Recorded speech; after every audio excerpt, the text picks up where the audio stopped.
Video کو like کر کے آگے شیئر ضرور کر دینا۔ ابھی آپ دیکھیے گا کہ قربانیوں کے جانوروں کی تصویریں بھی واٹس ایپ پر آئے گی۔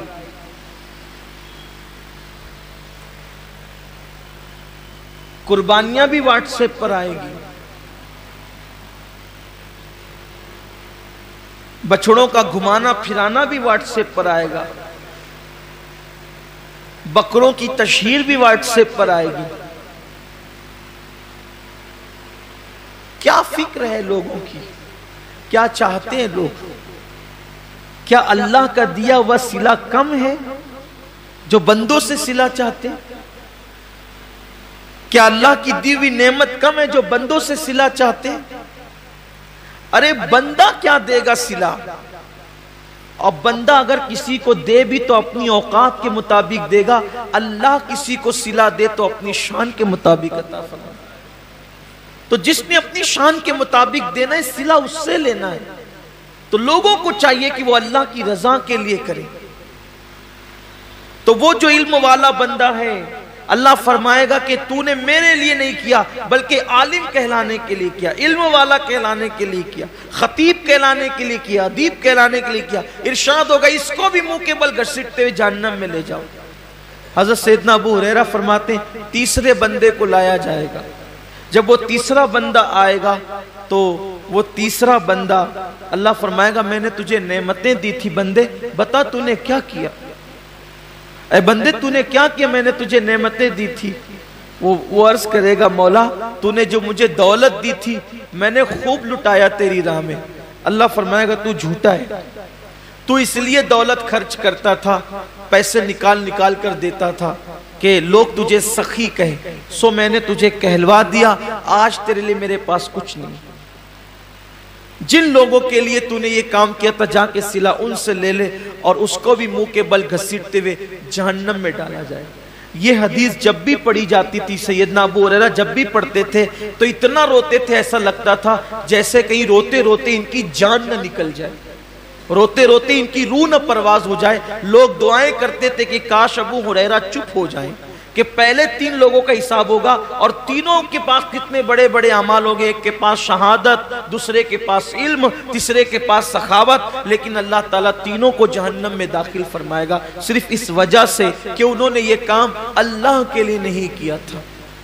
آج کتنا اللہ کے لیے ہو رہا ہے دیکھ لیں آپ، حج کو دیکھ لیں، زکوٰۃ کو دیکھ لیں، قربانی کو دیکھ لیں، صدقات کو دیکھ لیں، مسجدیں بنانے کو دیکھ لیں، مدرسے بنانے کو دیکھ لیں۔ آپ دیکھ لیجئے حضرت سیدنا داتا علی حجوری رحمت اللہ علیہ فرماتے ہیں کہ میں نے اپنی کتاب پر چاہا تھا کہ میں اپنا نام نہ لکھوں، کشف المحجوب پر مصنف میں اپنا نام نہ لکھوں، لیکن پھر سوچا اپنا نام نہیں لکھوں گا تو کتاب غیر معتبر ہو جائے گی، پتہ نہیں کس کی ہے، تو اس ڈر سے لکھ دیا کہ معتبر ہو جائے تاکہ لوگ میری بات مان لیں، ورنہ ڈر لگتا ہے کہ کہیں میری کتاب پر میرا نام لکھنے سے اللہ میرا اجر ضائع نہ کرے۔ بہت سارے بڑے بڑے ہمارے اسلاف ہیں، بڑے بڑے بزرگ ہیں، انہوں نے خود کتابیں لکھی، اپنا نام نہیں لکھا، اپنے شاگردوں کے نام سے منسوب کر دیا، بلکہ خود اعلیٰ حضرت رضی اللہ تعالیٰ عنہ کے دادا، انہوں نے ان کے متعلق ایک بہت بڑے عالم دین نے مجھے بتایا کہ خطبے کی کتاب انہوں نے خود لکھی مگر اس کو اپنے نام سے شائع کرانے کی بجائے اپنے شاگرد کے نام سے شائع کرا دیا۔ یہ اللہ والوں کی شان ہے کہ اپنے اعمال لوگوں کے نام سے شائع ہو جائیں تاکہ ضائع ہونے سے بچ جائے، کیونکہ اللہ تو دیکھ رہا ہے، صلہ تو اللہ نے دینا ہے۔ لیکن آج حال یہ کہ انسان یہ چاہتا ہے کہ سب کا کہ اعمال ہم اپنے نام کر لیں۔ اب تو حالت یہ بھی کتابیں خرید کر کے اپنے نام سے چھپائی جا رہی ہے۔ لوگ لکھنے والے باصلاحیت لوگوں کو اللہ ماشاءاللہ پیسے دے دیتے اور وہ مسودہ خرید لیتے ہیں اور اپنے نام سے شائع کرا دیتے۔ میں کہاں اللہ والوں کی وہ ذات کہ اپنی کتابیں دوسروں کے نام سے شائع کرا دی تاکہ اجر ضائع نہ ہو، اور اب کہاں حالات یہ کہ دوسروں کی کتابیں اپنے نام سے شائع کرا دی، دوسروں کے کلام اپنے نام سے شائع کرا دی۔ اس کا مطلب اخلاص رخصت ہو رہا ہے. لوگوں کے نزدیک اللہ کی رضا کی اہمیت نہیں رہ گئی، لوگوں کے نزدیک رضا الہی کی اہمیت نہیں رہ گئی. اور اللہ رب العزت اپنے محبوب سے فرما رہا ہے وَمَحْيَايَ وَمَمَاتِي لِلَّهِ رَبِّ الْعَالَمِينَ. حبیب اعلان کر دیے کہ زندگی بھی خدا کے لیے ہے اور موت بھی خدا کے لیے. اور یاد رکھنا، اپنی گفتگو کو سمیٹتے ہوئے کہہ رہا ہوں، جس کام میں اللہ کی رضا ہوگی یا اللہ کی رضا کی نیت ہوگی، جس کام میں اخلاص ہوگا، اس کام میں اللہ رب العزت کی رضا شامل ہوگی، تو اس میں اللہ کی طاقت اور قوت بھی شامل ہوگی. جس کام میں خلوص ہوگا، اس کام میں خدا کی طاقت بھی شامل ہوگی. اس سلسلے میں ایک روایت بیان کی جاتی، اسی میں میں اپنی گفتگو ختم کروں گا. دین کے دائی اس کو خاص طور پہ سنیں. دائیان دین کے لیے بہت اہم چیز ہے.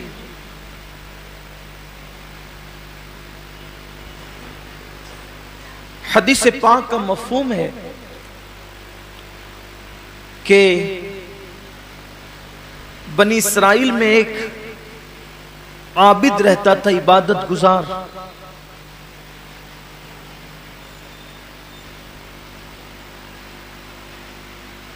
اس نے دیکھا کہ اس کے علاقے کے لوگ ایک درخت کی پوجا کرتے ہیں، درخت کی عبادت کرتے ہیں. اس کو احساس ہوا کہ میرے اللہ کے ہوتے ہوئے غیر اللہ کی عبادت کوئی کیوں کرے. تو سوچا کہ یہ درخت ہی کاٹ دوں تاکہ شرک کی جڑیں کٹ جائے. کڑاڑی جو ہے وہ کندھے پہ رکھی اور کندھے پہ کڑاڑی رکھ کر کے نکلا. اب شیطان کو کب گوارا تھا کہ شرک ختم ہو یا شرک کا خاتمہ ہو. شیطان تو گمراہی، کفر و شرک، گناہ، بے باکی، وہ تو فواحشات عام ہی کرنا چاہتا ہے. تو وہ آیا. اب یہاں دھیان سے سننا، بہت غور سے سننے کی بات. شیطان آیا اور اس نے آ کر کے پہلے اس کو یہ کہا کہ آپ کہاں جا رہے ہیں. شیطان کی عادت ہے جیسا آدمی ویسی بات. آپ کہاں جا رہے ہیں؟ اس نے کہا یہ درخت ہے، لوگ اس کی عبادت کرتے ہیں، شرک کرتے ہیں، میں اس کو کاٹنے جا رہا ہوں تاکہ لوگوں کو شرک سے نجات مل جائے. اس نے کہا میں تجھے جانے نہیں دوں، اپنا اپنا کام کرو، جاؤ. اس نے کہا میں جاؤں گا. کہا کہ میں جانے نہیں دوں گا. اس نے کہا میں جاؤں گا. تو اگر تو جائے گا تو تیرے لیے ایک شرط ہے، اگر تجھے جانا ہے تو پہلے تجھے مجھ سے لڑنا پڑے گا، پھر میں تجھے جانے دوں گا. اب چونکہ اس کے اندر اخلاص بھرا تھا، حالانکہ شیطان سے لڑنا کوئی آسان کام نہیں. شیطان کے پاس اتنی طاقت ہے کہ وہ 2 انگلیوں میں انسان کو مسل سکتا ہے، کیونکہ وہ آگ سے بنا ہوا ہے نا. وہ آگ سے بنایا گیا. مسلے گا تو انسان مر ہی جائے گا. لیکن جہاں اللہ کی رضا ہوگی وہاں اللہ کی قوت بھی ہوگی. یہ خاص بات، اللہ کی طاقت بھی. بڑی معذرت کے ساتھ اگر آپ برا نہ مانے تو میں ایک بات کہوں، قربانیوں کے معاملے میں یہ جو کھینچا تانی مچی ہے نا ہندوستان میں، شاید اخلاص میں کمی آئی ہے تو یہ دن دیکھنے پڑے. میرا ایمان کہتا ہے کہ اگر یہ کام اللہ کے لیے ہوتا تو کسی کی ماں نے دودھ نہ پلایا تھا کہ یہ دن ہمیں دکھا. مگر ہم نے اللہ کے لیے کرنا جب چھوڑا اور ٹکیا اور کباب کے پیچھے پڑ گئے، پھر دنیا نے یہ دن. ہنسنے کی بات نہیں ہے یہ، اس لیے کہ جس کام میں رضا الہی ہو. میں یہ نہیں کہتا کہ سب کی نیت، اکثر کی جو ہے وہ میں بات اکثریت کی بات کر. اللہ کے کچھ بندے ہیں ایسے جنہیں آپ انگلیوں پہ گن سکتے ہیں. بلکہ اب تو میں لوگوں کو یہ بھی کہتے ہوئے سنو کہ یار گوشت ووشت اب آتا نہیں ہے تو اپنے گھر کے لیے اپنے خود ہی قربانی کریں. یعنی قربانی گھر کے لیے ہو رہی ہے، اللہ کے لیے نہیں ہو رہی. یہ ہم نے اپنے کانوں سے کہتے ہوئے سنا ہے اچھا لگا ہو تو کہ اب گوشت کوئی بانٹتا اٹھتا نہیں ہے تو ہم بھی اپنے گھر کے لیے کریں. یعنی نہیں آ رہا ہے نا گوشت تو خریدنے سے اچھا ہے کہ ہم بھی کچھ پیسے زیادہ ڈال کر کے ایک جانور ذبح کر لیں. یہ صورتحال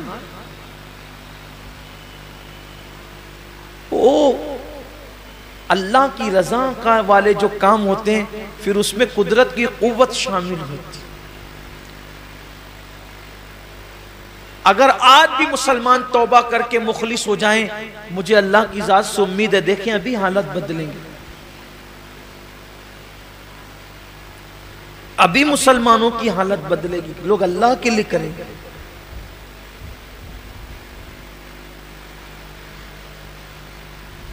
تو شیطان نے کہا کہ مجھ سے تجھے لڑنا پڑے گا تب تو جائے گا. اس نے کہا ٹھیک ہے میں لڑنے کے لیے تیار ہوں. دونوں کشتی لڑنے لگے. اس عابد نے شیطان کو پچھاڑ دیا, اس کے سینے پہ بیٹھ گیا. یعنی اللہ نے اس میں اتنی طاقت دے دی, شیطان کو پچھاڑ دیا. شیطان کسی سے نہیں ہارتا سوائے مخلصین کے, صرف وہ اخلاص والوں سے ہارتا ہے. بڑا بڑا پہلوان اس کے نزدیک کوئی اہمیت نہیں رکھتا. اس کے نزدیک سب سے بڑا پہلوان مخلص ہے, یعنی اللہ کے لیے کام کرنے والا ہے. وہاں دبلے پتلے کا اعتبار نہیں ہے, وہاں سب سے بڑی طاقت اخلاص کی طاقت ہے. کیونکہ جب اس نے کہا تھا کہ میں بیٹھ کر تیرے بندوں کو بہکاؤں گا ورگلاؤں گا تو اللہ نے فرمایا تھا جا تجھ پر میرے مخلص بندوں پر تیرا وار نہیں چلے گا, میرے مخلصین پر تیرا وار نہیں چلے گا. یعنی اہل اخلاص کو تو نہیں بگاڑ سکتا جو میرے لیے زندگیاں گزارتے ہیں. تو پچھاڑ دیا. اس نے کہا نہیں دوبارہ پھر مقابلہ ہو. دوبارہ پھر پچھاڑا, پھر نہیں سہبارہ پھر مقابلہ ہو. تیسری بار پھر پچھاڑ دیا. اب جب تینوں بار شیطان ہار گیا, اب دیکھو کیسے حملہ کیا. شیطان جب تینوں بار ہار گیا تب عابد نے کہا اب تو میں جا سکتا ہوں, اب تو میرا حق ہے جانے کا. اس نے کہا دیکھو ایک اچھی بات کیا, تم غریب آدمی دن بھر پیسہ کماتے ہو رات کو عبادت کرتے, اگر یہ کمانے کی محنت سے اور مصیبت سے آپ کو نجات مل جائے تو آپ دن بھر عبادت میں گزار سکتے ہو. اگر تم یہ کام نہیں کرو گے ان کو ان کے حال پہ چھوڑو, ان کو ان کے حال پہ چھوڑو. اگر تم یہ کام نہیں کرو گے تو تم سے پوچھ تھوڑی ہوگی. تمہارے بستر میں تکیے کے نیچے روزانہ تمہاری ضرورت کے مطابق جتنا تم کماتے ہو 2 درہم تمہیں مل جائیں گے. مست دن بھر 1 درہم خرچہ کرنا, 1 درہم میں کھانا پینا اور دن بھر عبادت کرنا, کتنی عبادت ہوگی. یا تو دن بھر کماتے ہو پھر رات میں تھوڑی سی عبادت کرتے ہو, یا تو دن بھر عبادت ہوگی. جاؤ واپس لوٹ جاؤ 2 درہم ملا کریں گے. یہاں پتا چلا شیطان کو دن بھر کی عبادت منظور ہے, شیطان کو دن بھر کی عبادت منظور ہے مگر دین کی تبلیغ منظور نہیں ہے. ایک لمحے کی دن بھر کی عبادت اس کو منظور ہے مگر دین کی تبلیغ ایک لمحے کی منظور نہیں, کیونکہ وہ جانتا ہے کہ عبادت کرنے والوں نے اگر کتنی بھی عبادت کر لی جائے گا تو اکیلا ہی جنت میں جائے گا, لیکن اگر کوئی دین کی تبلیغ کرتا ہے تو پوری قوم کو جنت میں لے جائے گا. اسی لیے اس کو دین کی تبلیغ منظور نہیں ہے. وہ تبلیغ کرنے والوں کو, دین کی طرف بلانے والوں کو, دین کے لیے محنت کرنے والوں کو بہت دشمن کی نظر سے دیکھتا ہے. تو کہا کہ دن بھر کماتے ہو 2 درہم ملیں گے, 1 درہم صدقہ کرنا, 1 درہم کھانا, دن بھر عبادت کرنا. لیکن یاد رکھیں ایک منزل ایسی آتی ہے, میں نے اپنے قائد اپنے امیر سے یہ بات انہوں نے مجھے بطور نصیحت کہا تھا, میں نے سنی ہے. حضرت نے فرمایا تھا کہ بڑی بڑی محنت مشقت اور مصیبتیں جس انسان کو مشن سے نہیں روکتی, بڑی بڑی محنتیں اور مشقتیں اور تکلیفیں جس انسان کو اپنے مشن سے نہیں روکتی, اگر اس کے راستے میں راحت, پیسے اور آسائش بکھیر دی جائے, نعمتیں بکھیر دی جائے, تو جو انسان مصیبتوں سے مشن سے نہیں رکتا وہ عیش و عشرت کی لالچ میں اپنے مشن سے رک جاتا ہے. اسی لیے اللہ کے رسول علیہ السلام اپنے صحابہ سے کہتے تھے, اے میرے صحابہ مجھے میرے چلے جانے کے بعد دنیا سے تم پر یہ خوف نہیں کہ میرے بعد تم مشرک ہو جاؤ گے، میرے بعد میری امت مشرک ہو جائے گی، مجھے اس کا خوف نہیں ہے، خوف اس کا ہے کہ میرے بعد میری امت دنیا کی محبت میں مبتلا ہو جائے گی، مال و دولت کی محبت میں مبتلا ہو جائے گی، لوگوں کے دلوں کے اندر دنیا کی محبت رچے گی، مال و دولت کی محبت